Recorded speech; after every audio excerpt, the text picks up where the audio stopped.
YouTube.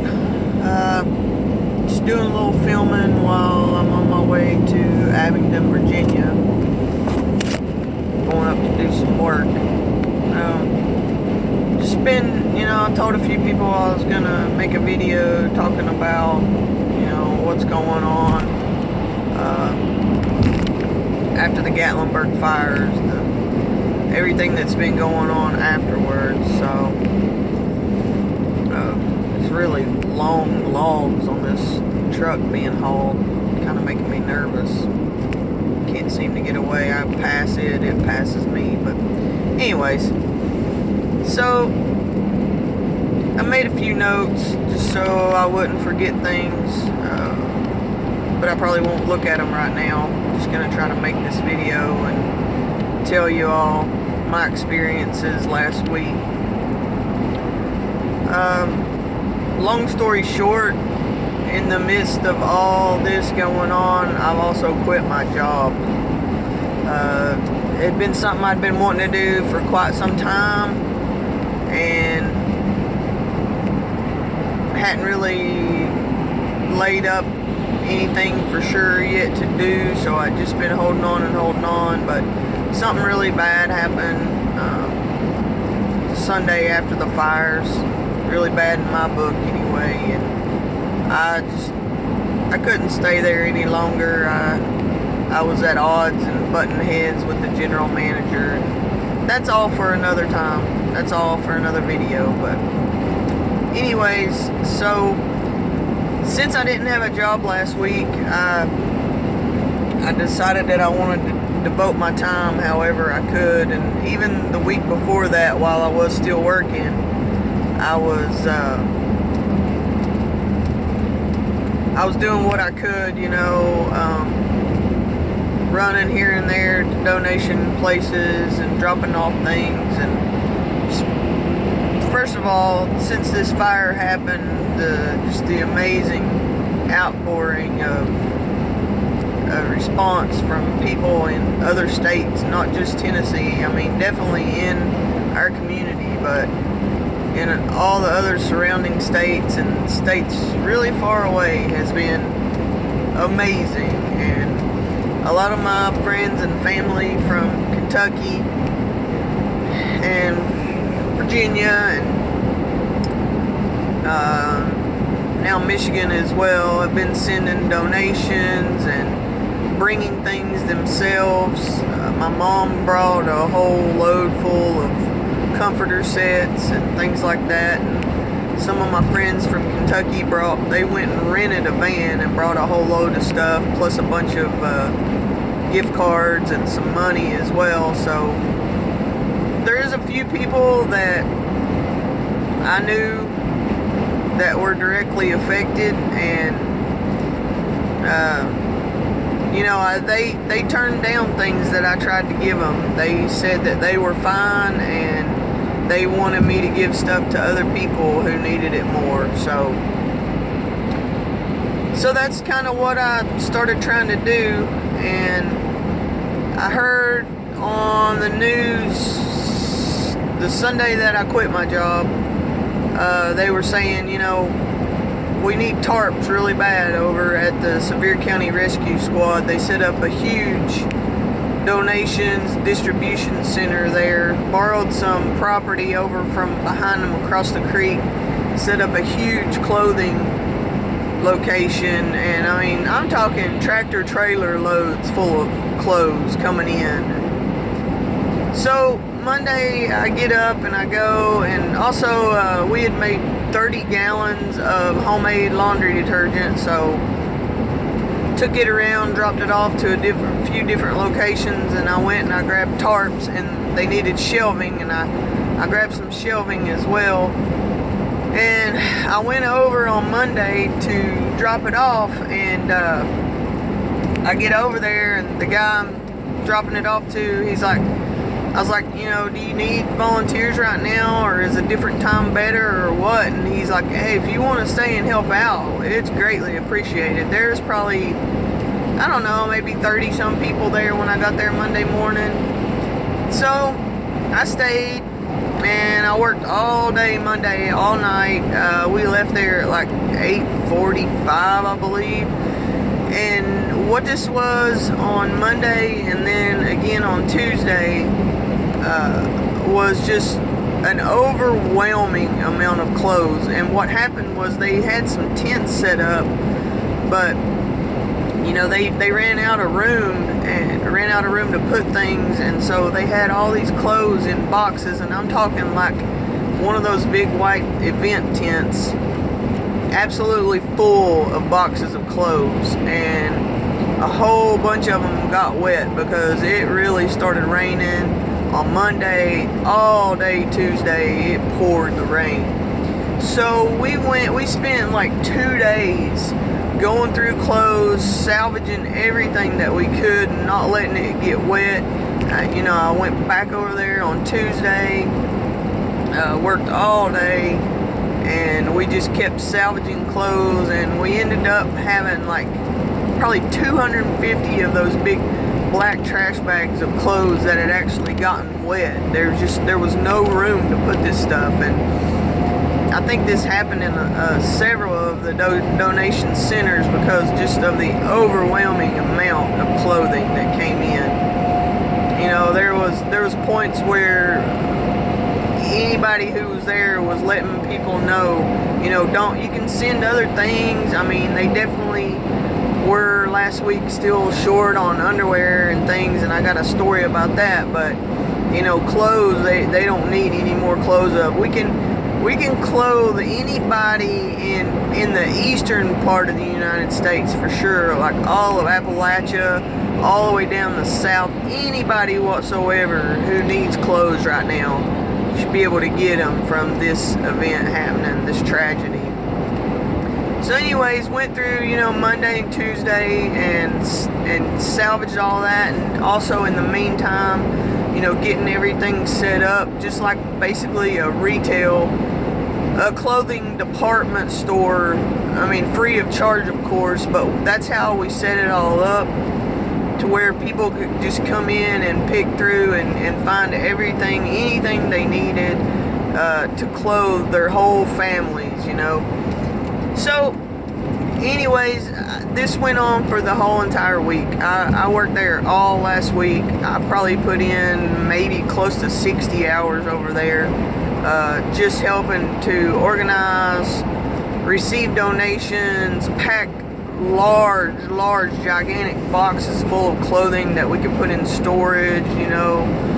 We set out tons and tons of summer stuff, and then we started just deciding to box it up because it was way too many clothes to try to have out on display for people. So, but you know, during the course of the week of being over there, I'm just realizing my phone's blurry and I don't know why. My apologies, but what I have to say is more important than what you're looking at. So anyways, during the course of the week being over there, I met some of the most awesome people. You know, I never hugged so many strangers before in my life as I did last week over this tragedy, and just the way there's so many big hearts who came together. So I was just going to tell you a few stories about some of the people who I worked with last week. Just amazing. A couple of different guys, and actually one guy and his wife, Rick and Samantha, they came down the Wednesday before that, the Wednesday after the fire happened on Monday, and they brought a load of supplies from Kentucky. And Rick has a little small construction company, so he just, you know, shut his company down for the day and came down to bring supplies with his wife. And they stayed for a week. I mean, all they were doing was coming to drop off, and they ended up staying for a week and getting this thing all organized and set up, and getting this clothing store set up. Just amazing people. They have 9 children at home, and they just came down here, and their hearts were so big that they couldn't leave. They just did not want to leave. They ended up leaving last Wednesday evening because they got a call, and you know, something was going on back home in Kentucky, and they ended up having to leave. But I heard the other day from one of the ladies over there that they were probably going to be back down soon. Another guy who ended up being a leader over there named Sean, he actually owns a landscaping company in Knoxville, and he just shut his company down, brought his 2 guys with him, that his normal workers, and I think he was probably even paying them their salary because he wasn't working. He didn't have anything for them to do because he wanted to just come and volunteer, and he just was an amazing guy, and his guys are really great guys, and I worked real closely with them all last week going through all this and getting all this set up. And so kudos to Sean and Chris and Gary and Samantha and Rick, 2 guys right there that just shut down their companies so that they could just come over there, come to Sevier County and help and do whatever needed to be done, and then just, hundreds of other people that I met. It's just absolutely amazing. So in the meantime, I'm checking my mail and I'm getting all these checks and everything in the mail, and it's just, I'm just like, I gotta start finding people to, give this stuff away to. These people need it, and I need to start making connections with some people. It's kind of what I was thinking in my head, but really I was so busy in doing what I was doing that, I hadn't really made any connections. There was a lot of ladies who were going through with people, helping people shop, helping them carry their bags, and finding out about their issues and all that, but I hadn't really connected with anyone. And I was actually walking over to one of the tractor trailers to carry a load of stuff, and I saw this little family pull in, and when they got out of the vehicle, I was the closest one to them, and I just stopped, and I don't know, I just stood right there in my tracks, and the lady walked up to me, and I said, "Hi ma'am," I said, are you here to get some clothes?" And she just immediately broke down and just started crying, and you could just see the hurt. You could feel it. It was just overwhelming, the hurt that this family was going through. 2 girls, a little baby boy, a dad and a mom, and they'd only moved here a couple months ago and lost everything they owned, except for, thank goodness, thank God, their lives and their vehicle. Little girl's going through some health problems, and man, I just really connected with this family. They were just really, really amazing. I was hugging with them, or hugging them, and I ended up praying with the little girl, and it's just an amazing experience, And so I ended up just kind of feeling in my heart, this is the family that I want to connect with, and I want to help them. So, my best friend from back home for 20-some years, she'd sent a really good check. She sent a check of $500, and I just, I felt like this was that family that really needed it. My buddy Terry and my cousin, they were both like, we don't need anything, give it to somebody else. And Sharon, this little lady at Home Depot we know, well, I gave that to that family, and it was just overwhelming to just see how much I could help them that day. And Carla, thank you so much. And I've really connected with them. We've been in touch every single day, just texting, and it's just amazing. And so then I just decided to start giving out all the gift cards and things I was getting to different people as they came in. And man, one little girl just moved from Ohio. Her husband's a veteran, and they just moved here on Saturday right before the fire happened. And even though most of their stuff was all still in boxes, they lost just about everything they owned. So I helped them out as good as I could, and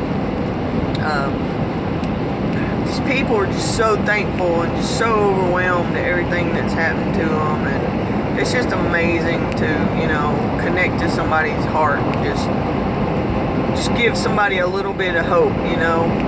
That's what it was about last week, was just giving somebody some hope. So I had a guy come in there last week, and you know, I asked him, I said, hey, I said, you know, you're going through a tough time. I said, you need to come in here and get some clothes and stuff. You need a jacket, socks, or anything like that. And he said, no ma'am. He said really all I need is a blanket. And I said, are you sure? I said, you can have whatever you want in here, anything that we have that's your size that'll fit you. He said, no. He said, all I need is a blanket. So man, stuff like that just breaks your heart, you know. So I went with him and just found him like the most warm comforter that I could find, because you know, where we were just getting clothes, we also were getting bedding and stuff, and we were trying to gather it all up and send it back over to another tent, but it was a never-ending process. So it just so happened that I had just 2 or 3 blankets laying there right when that guy came up to me asking for a blanket. So that felt really good too, to be able to give somebody warmth. And there was more volunteers who were just awesome. I mean, there was volunteers who came there, y'all. There's people who didn't even have anything themselves. I mean, a lady, she worked so hard on Thursday, and it was cold. It started getting cold, and it was really cold. And this woman, she worked so hard. And later on in the evening, I look at her and I said, don't you have a jacket in your car or something? I said, aren't you cold? You know, it's getting chilly. It's down like in the high 30s. And she's like, honey, I don't even have a jacket. And I realize, and I mean, it's just like huge. It hits me like a ton of bricks. Like, there's people that are coming here and they're helping with this, and these people don't even have stuff for their own. And I mean, she worked so hard, and we told her, we were like, you go in there and you get whatever jacket you want, gloves, you get whatever you need. I mean, you're amazing. Your heart is just so huge. If you come here and work like this and you don't have anything of your own, I mean, wow. Just amazing people, amazing people. I'll go over to the main tent at one point on Friday to get me some food. And it's just another one of those awesome stories. I mean, I meet a couple. They're over there cooking. They're chefs. They're from Baltimore, Maryland, and they're chefs. They're like award-winning. The lady, she's like an award-winning chef. But they had took the winter off, so they wanted to hike the Appalachian Trail. It's like a bucket list thing for them. And so they left, you know, up in, I think, Pennsylvania is where they got on the trail. And they start hiking, you know, and then they're coming down this way and they hear about these fires. And it was like, you know, God's just calling to them. You got to go there. You know, there's something there. There's something in Sevier County, Tennessee that you can help with. So they got off the Appalachian Trail and they hiked to Sevierville. And the first place they showed up at was at the rescue squad. And they've been there cooking. And I mean, because they needed somebody to cook. And there these people are, this couple, you know, they're just out on an adventure and they end up there. And they told me, they said the people here are so amazing that, you know, we've decided, we've been wanting to move away from Baltimore anyway, and we've decided that, you know, when all this is over and we're not needed here to cook anymore for you all, for you volunteers and for the other people, they said we're going to go ahead and just move here to Sevierville. So, I mean, wow, just amazing stories. I could go on and on. You know, on Friday, I was kind of directing traffic.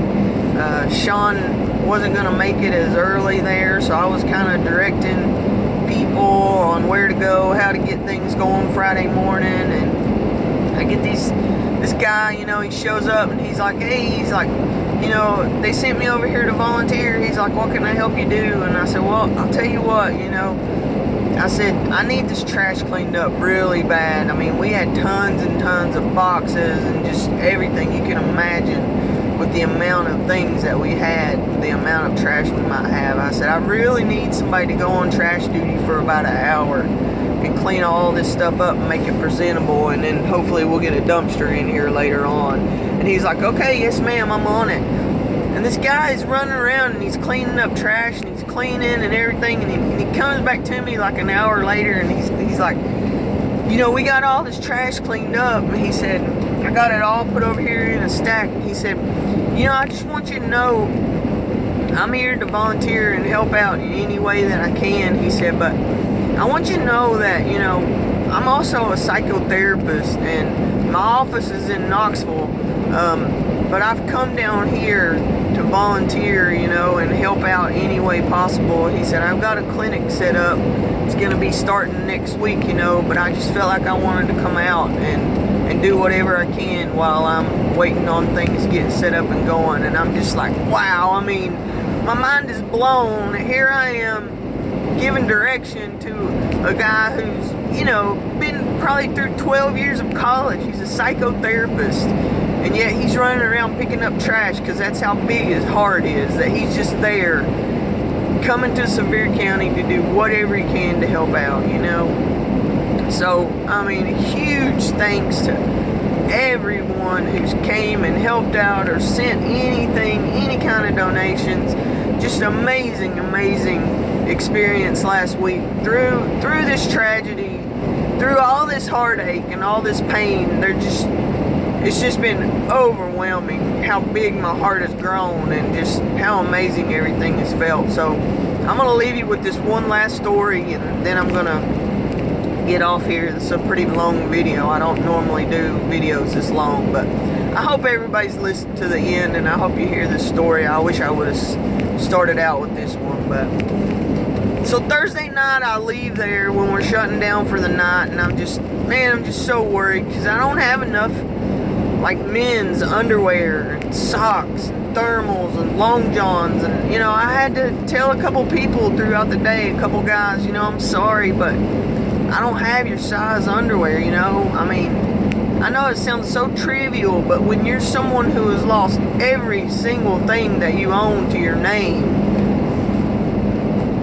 and I don't even have you a pair of underwear, you know. I mean, that's just how I felt about it Thursday night. And I laid awake in bed. I worried about it Thursday night. And I ended up praying to God. Just, you know, God, please, just hear my prayer. Just, you know, if there's any more donations that come in tomorrow whatsoever, Lord, please just let somebody bring some underwear, God, so I can help these men. You know, men are proud. You know, I don't want to say all men are proud, but you know how it is. I mean, guys hate to ask for things anyway like that. So, wow. So, I get there Friday morning, 8 a.m. I go in. I mean, these rescue squad guys are so wore out. The ones that are on call, they're just waking up, brushing their teeth, you know, washing their face, getting going. There's like 3 volunteers there, and I show up, and I sign in, and I go to head over to my area. And I go outside and there's this trailer pulls in, this huge SUV with a big old trailer on the back, a big box trailer. And the guy rolls down his window and I said, hey, how y'all doing this morning? I said, are y'all here to drop off supplies, donations? And he said, yeah, we are. He said, can you tell us where to go? And I said, well, I'm heading over to just the clothing area. I said, anything else you got, just stay right here and just wait a few minutes and these guys will be out to help.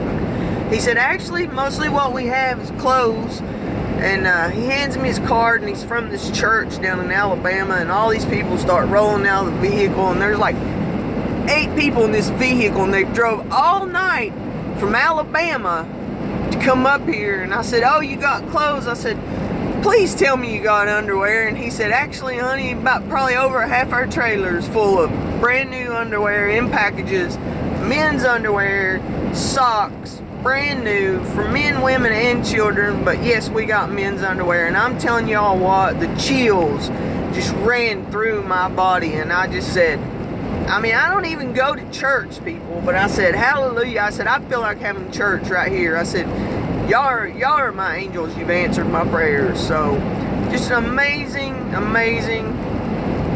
week last week. I kind of worked a little too hard, ended up laid up with my leg like a balloon.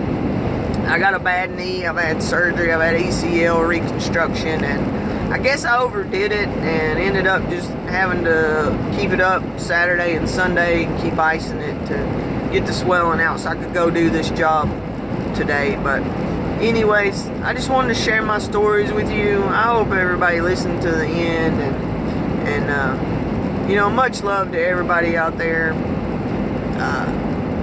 These people, it's a wonderful, wonderful place here. There hasn't been any looting or any stealing or fighting or shooting, you know. It's just been outpouring, just beautiful, beautiful hearts. So peace out, YouTube.